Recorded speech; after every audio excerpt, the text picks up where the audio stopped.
kulan waxaan daawada subax waxaan meel walba joogto waxaad ku soo dhawaataa janaalka tusmada filmada hadaano kale waxaad idin soo gudbinaa saakayto maxaa laga qoray arrimaha koonfurta ee Bollywoodka kuwaas oo aslan waxaa wararka ugu dambeeyay xiiso leh waa la wadaagi karteen daawadaashana ku taxambarta tusmada filmada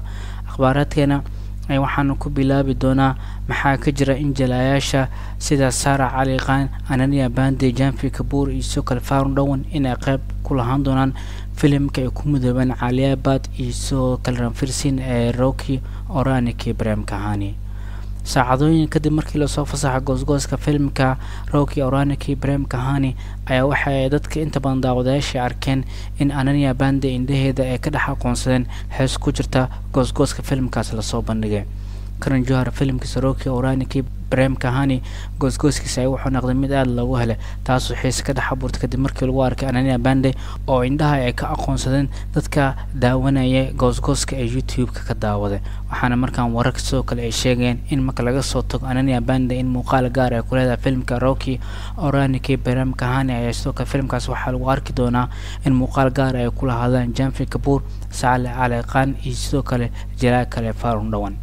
mid u dhow qolada filmka soo saaraysa warbaahinta waxa uu sheegay in Farun Dhawan oo muuqaal gaar ah ku leeyahay filmka Rocky Aurani iyo Prem Kahani hees ku jirta waxaana heesta sidoo kale kala soo muuqan doona Janvi Kapoor, Sara Ali Khan iyo sidoo kale Ananya Pandey. Farun ayaa waxa uu imaaday halka lagu duubayo filmka Karan Johar ee Rocky Aurani iyo Prem Kahani halkaas oo uu imaaday inuu daawado hees filmkaas laga sameeyay taasoo keentay in Jalaagan la sheegay inuu codsado in uu ku lahaado filmkaasi step yar amaba dhacdo yar ee filmkaasi qaybta. Farun Dhawan, Ananya Pandey, Janvi Kapoor iyo Sara Ali Khan ayaa waxa la sheegay in ay soo kale lagu soo daray heesta uu ku soo baxay ee filmkaasi ee introduction ku ah ee Ranfirsin doorkiisa. markaan ku hadalna goosgooska ayaa wuxuu noqday mid lagu bartay Rocky Randhawa iyo Sokal Rani Chatterjee ee filmkooda iyo sidoo kale qoyskoodaba waxaana goosgoosku ahaa mid balan qaaday in filmkan uu dhameystirnaado shactiro jacayl iyo drama taasoo filmkaas loo aastay in la daawado July 28 ee sanadan iyo Sokal bishan aan ku guda jirno waana film kol hore jacaylkiisa laga helay iyadoo sidoo kale kor laga soo bandhigay hees jacayl ee filmka ee Tum Kamile taas oo soo kale dadka aad ay kaga heleen daawadayaasha. waxaa xiiso leh in la arko Farun Dhawan, Sara Ali Khan, Janvi Kapoor iyo Sokal Ananya Pandey in ay hal hees lugta ku luxayna kaasoo kala soo muuqan doonaan Ranfirsin. ana kale waxaan isla eegi doonaa maxaa ka jira in ay isku dhacayaan filmada ay kala hogaamin doonaan Shahid Kapoor iyo soo kale Jalal kale ee Kartik Aryan iyagoo iid soo socotana ay yihiin kuwa isku dhici doonaan filmadooda. kol hore ay ahayd markaan la wadaagnay in filmka Kartik Aryan kaas uu soo saarkay Sajid Nadwala sidoo kale oo director-ka Kabir Khan in lagu magac daray Jandu Champion kaas oo soo kale tiyaatarada uu kiri doono xilli Eid Bakri ee 2024 ee sanad soo socoto. markaan ayaa sidoo kale waxaa la sheegay in Anis Bazmi filmka director-ka soo kale oo hogaamiye Shahid Kapoor soo kale filmkaas loo diro uu ku leeyahay uu yahay film shactara in isla hal maalin labadaas film tiyaatarada la wada saari doono. waxaana sidoo kale film soo saarayaasha ay kala hore ogaadeen in June 14 sanad soo socota ee Eid ku aadan in ay tiyaatar ay saari doonaan filmka taasoo keentay in filmka ugu macdana Jandu Champion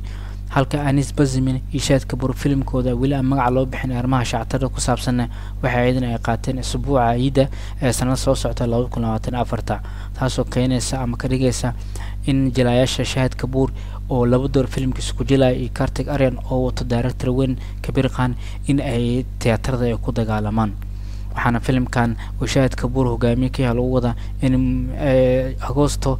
bilaabato duubista filmka iyadoo lagu wada in filmkaas muddo 4 bil gudahooda lagu soo afmeero. waa filmka ugu weynaa shactira kaasoo lacag waaliyaha lagu maalgeliyo wuxuuna yahay mid action u sii raacsan wuxuuna ka dhigay in Shahid Kapoor filmkiisa ugu horeeya ee lacag waaliyaha lagu qarash gareeyo taasoo ka dhigan in loo astay in maalin weyn lagu aadiyo si lacagaha inta badan filmkaasi u soo laabtaan. Anis Bazmi waa director weyn kaasoo alaba filmadiisa ay noqdaan kuwa guuleysteen